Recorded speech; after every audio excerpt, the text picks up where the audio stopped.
ഖുർആൻ ആസ്വാദനം 2-ാം അധ്യായം സൂറത്തുൽ ബഖറ 28-ാമത്തെ ആയത്ത്. كيف تكفرون بالله وكنتم أمواتا فأحياكم ثم يميتكم ثم يحييكم ثم إليه ترجعون. നിങ്ങൾക്കെങ്ങനെ അള്ളാഹുവിൽ വിശ്വസിക്കാതിരിക്കാനാവും?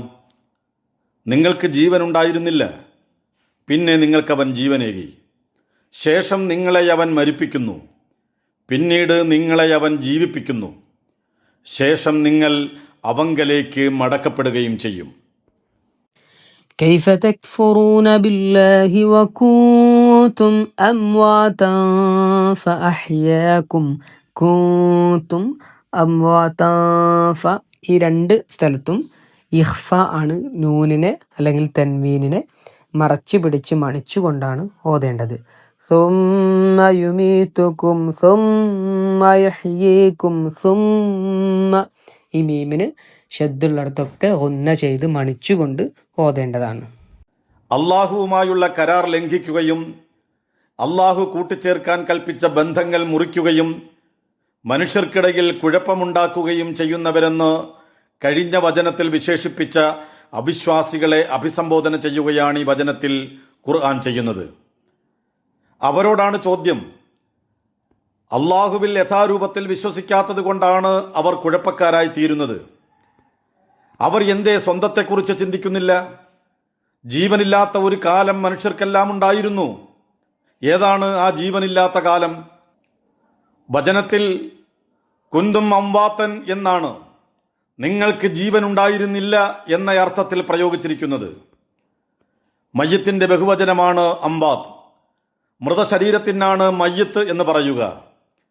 അസ്തിത്വം നിലനിൽക്കുന്ന എന്നാൽ ജീവനില്ലാത്ത അവസ്ഥയാണത്. ഒന്നുമില്ലായ്മയിൽ നിന്നുള്ള മനുഷ്യ സൃഷ്ടിയെക്കുറിച്ചാണ് ഇവിടെ പ്രതിപാദിക്കുന്നതെങ്കിൽ അങ്ങനെയായിരുന്നു പറയേണ്ടിയിരുന്നത്. ജീവനില്ലാത്ത ഒരവസ്ഥ മനുഷ്യർക്ക് കഴിഞ്ഞുപോയിട്ടുണ്ടെന്നാണ് ഈ വചനത്തിൽ നിന്ന് മനസ്സിലാക്കേണ്ടത്. ആത്മീയം മാത്രമായൊരു ജീവിതം. ആ ആത്മീയ ജീവിതത്തിലാണ് മനുഷ്യരെല്ലാം അവരുടെ നാഥനുമായി കരാറുണ്ടാക്കിയത്. അള്ളാഹു തന്നെയാണ് രക്ഷിതാവെന്നതിന് സാക്ഷ്യം വഹിച്ചത്. മനുഷ്യരുടെ ആത്മാക്കളെയെല്ലാം ഒന്നിച്ച് പുറത്തു കൊണ്ടുവന്നതായാണ് സൂറത്തുൽ ആറാഫിലെ 172-ാം വചനത്തിൽ നിന്ന് മനസ്സിലാവുന്നത്. ഒരുമിച്ച് സൃഷ്ടിക്കപ്പെട്ട ആത്മാക്കളുടെ ലോകത്തുള്ളവരായിരുന്നു എല്ലാവരും. മനുഷ്യാസ്തിത്വത്തിന്റെ 1-ാം ഘട്ടമാണത്. മാതൃശരീരത്തിൽ കുഞ്ഞു രൂപം കൊള്ളുന്നത് ഒരൊറ്റ കോശം വിഭജിച്ചുകൊണ്ടാണ്. മാതൃശരീരത്തിൽ നിന്നുള്ള അർദ്ധകോശം, പിതൃശരീരത്തിൽ നിന്നുള്ള അർദ്ധകോശം, അവയാണ് മാതൃശരീരത്തിൽ വെച്ച് യോജിച്ച് നമ്മുടെയെല്ലാം ആദ്യ കോശമായി തീരുന്നത്. സിക്താണ്ഡം എന്ന് വിളിക്കുന്ന ആ പ്രാഥമിക കോശം വിഭജിച്ചാണ് നമ്മുടെ ശരീരത്തിലെ ആന്തരികവും ബാഹ്യവുമായ അവയവങ്ങളെല്ലാം ഉണ്ടായത്. ശാസ്ത്രത്തിന്റെ ഭാഷയിൽ മാതാവിൽ നിന്നും പിതാവിൽ നിന്നുമുള്ള അർദ്ധകോശങ്ങൾക്ക് ജീവനുണ്ട്. അവ സംയോജിച്ചുണ്ടാവുന്ന സിക്താണ്ഡത്തിനും ജീവനുണ്ട്. ജീവനുള്ളതുകൊണ്ടാണ് അവ വിഭജിക്കുന്നതും സഞ്ചരിക്കുന്നതുമെല്ലാം. മാതൃശരീരത്തിൽ വളരുന്ന മനുഷ്യക്കുഞ്ഞിലേക്കാണ് ആത്മീയ ലോകത്ത് നിന്ന് തെരഞ്ഞെടുക്കപ്പെട്ട ഒരു ആത്മാവ് നിവേശിക്കപ്പെടുന്നത്. അപ്പോൾ മുതലാണ് കുഞ്ഞിന് വ്യക്തിത്വമുണ്ടാവുന്നത്. അള്ളാഹുവിന്റെ ആജ്ഞപ്രകാരം നിയോഗിക്കപ്പെടുന്ന മലക്കാണ് ഗർഭാശയത്തിൽ വളരുന്ന കുഞ്ഞിലേക്ക് ആത്മാവ് നിവേശിപ്പിക്കുന്നതെന്ന് വ്യക്തമാക്കുന്ന ഹദീസുകൾ ബുഖാരിയും മുസ്ലിമുമെല്ലാം നിവേദനം ചെയ്തിട്ടുണ്ട്. മനുഷ്യ അസ്തിത്വത്തിന്റെ 2-ാമത്തെ ഘട്ടമാണിത്. മനുഷ്യരുടെ എല്ലാം അസ്തിത്വത്തിന് ജീവൻ ലഭിക്കുന്നത് മാതാക്കളുടെ ഗർഭാശയത്തിൽ വെച്ചാണ്. അപ്പോൾ മുതൽ അവരുടെ ഭൂമിയിലെ ജീവിതം ആരംഭിച്ചു കഴിഞ്ഞു. മാതൃശരീരത്തിലെ ജീവന്റെ തുടർച്ചയാണ് പ്രസവിക്കപ്പെട്ട ശേഷവും മുന്നോട്ട് പോകുന്നത്. ജീവനുള്ള മനുഷ്യൻ എന്ന 2-ാമത്തെ ഘട്ടം. മനുഷ്യ അസ്തിത്വത്തിൽ നിന്ന് ജീവൻ വേർപെടുന്നതാണ് അടുത്ത ഘട്ടം, മരണം എന്ന് വിളിക്കുന്ന ഘട്ടം. ഭൂമിയിൽ നിന്ന് ലഭിച്ചതെല്ലാം ഭൂമിയിൽ തന്നെ ഉപേക്ഷിക്കുന്ന ഘട്ടമാണിത്. മാതാവിന്റെ ഗർഭാശയത്തിൽ വെച്ചാണ് മനുഷ്യ അസ്തിത്വത്തിന് ശരീരം ലഭിച്ചത്. ആ ശരീരം ഭൂമിയിൽ തന്നെ ഉപേക്ഷിച്ച് പടച്ചവനിൽ നിന്ന് വന്നത് അവൻ അടുത്തേക്ക് തന്നെ പോകുകയാണ് ഈ ഘട്ടത്തിൽ ചെയ്യുന്നത്. ഗർഭാശയത്തിൽ വെച്ച് മലക്ക് ശരീരത്തിലേക്ക് നിവേശിപ്പിച്ച ഈ ആത്മാവ് മരണത്തോടെ ശരീരം വിട്ടുപോകുന്നു. ആത്മാവ് പോകുന്നതോടെ മനുഷ്യൻ മരിക്കുന്നു. ശരീരം മരിക്കാൻ തുടങ്ങുന്നു. ആത്മാവ് ശരീരം വിട്ടു പോയി കഴിഞ്ഞാലും കുറെ നേരം കൂടി കോശങ്ങൾക്ക് ജീവനുണ്ടാവും. അതുകൊണ്ടാണ് അവയവങ്ങളിൽ ചിലവ മരണശേഷം മാറ്റിവെക്കാൻ കഴിയുന്നത്. മരണാനന്തര അവയവദാനം വിജയപ്രദമാകുന്നത് ആത്മാവിന്റെ യാത്രയ്ക്ക് ശേഷവും മണിക്കൂറുകളോളം ശരീരകോശങ്ങളിൽ ജീവനുള്ളതുകൊണ്ടാണ്. മരണത്തോടെ അവന്റെ അസ്തിത്വം ശരീരത്തിൽ നിന്ന് വേർപെട്ടു കഴിഞ്ഞു. മൃതശരീരം അവന്റെ പ്രതീകം മാത്രമാണ്. മരണത്തിന് ശേഷം ആത്മീയ ലോകത്താണ് മനുഷ്യർ ജീവിക്കുന്നത്. ഈ മൂന്നാമത്തെ ഘട്ടത്തെക്കുറിച്ചാണ് ബർസഖ് എന്ന് പറയുക. സീമ, വേലി, അതിര് എന്നെല്ലാമാണ് ബർസഖ് എന്നാൽ അർത്ഥം. മരണത്തിനും പുനരുത്ഥാനത്തിനും ഇടയിലുള്ള അതിരാണത് എന്ന് പറയാം.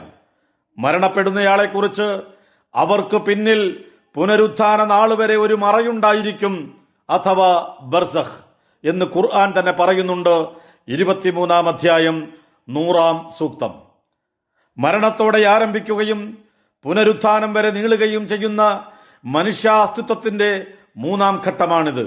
ആത്മീയ ഘട്ടത്തിന്റെ ആവർത്തനം.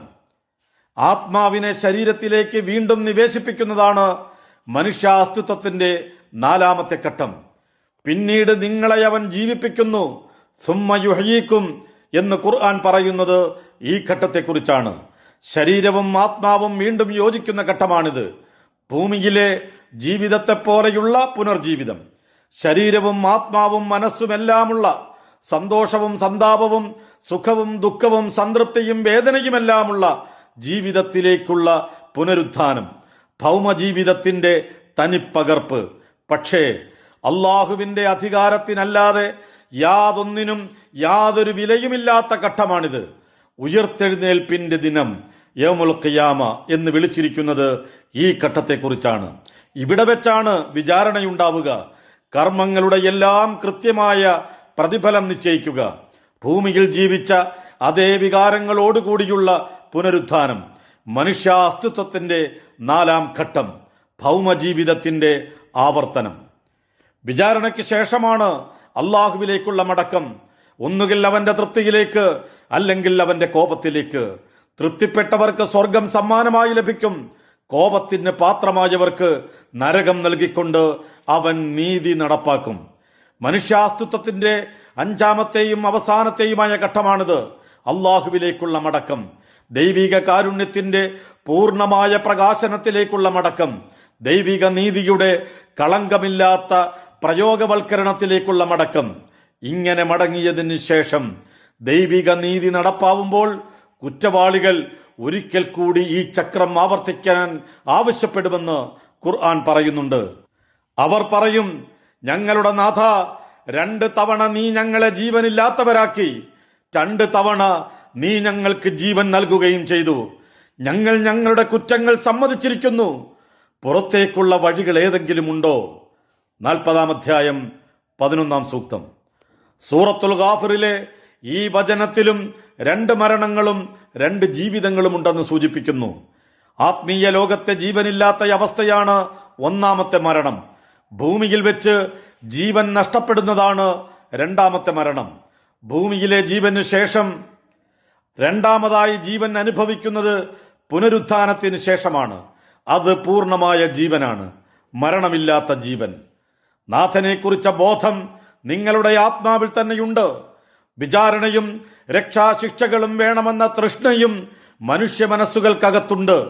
ദൈവദൂതന്മാരുടെ പ്രബോധനം കേൾക്കുമ്പോൾ അവർ പറയുന്നതാണ് സത്യമെന്ന് നിങ്ങളുടെ മനസ്സുകൾ മന്ത്രിക്കുന്നത് അതുകൊണ്ടാണ്. എന്നിട്ടും ഇതെല്ലാം കണ്ണടച്ച് നിഷേധിക്കുകയാണ് ധിക്കാരികൾ ചെയ്യുന്നത്. നാഥനെയും പ്രതിഫല നാളിനെയും അറിഞ്ഞുകൊണ്ട് നിഷേധിക്കുകയും മനസ്സാക്ഷി പറയുന്നതിനെതിരായി പ്രവർത്തിക്കുകയുമാണ് അവിശ്വാസികൾ ചെയ്യുന്നത്. മരണമോ പുനരുത്ഥാനമോ ആത്മാർത്ഥമായി നിഷേധിക്കുവാൻ ആർക്കും കഴിയില്ല, തീർച്ച.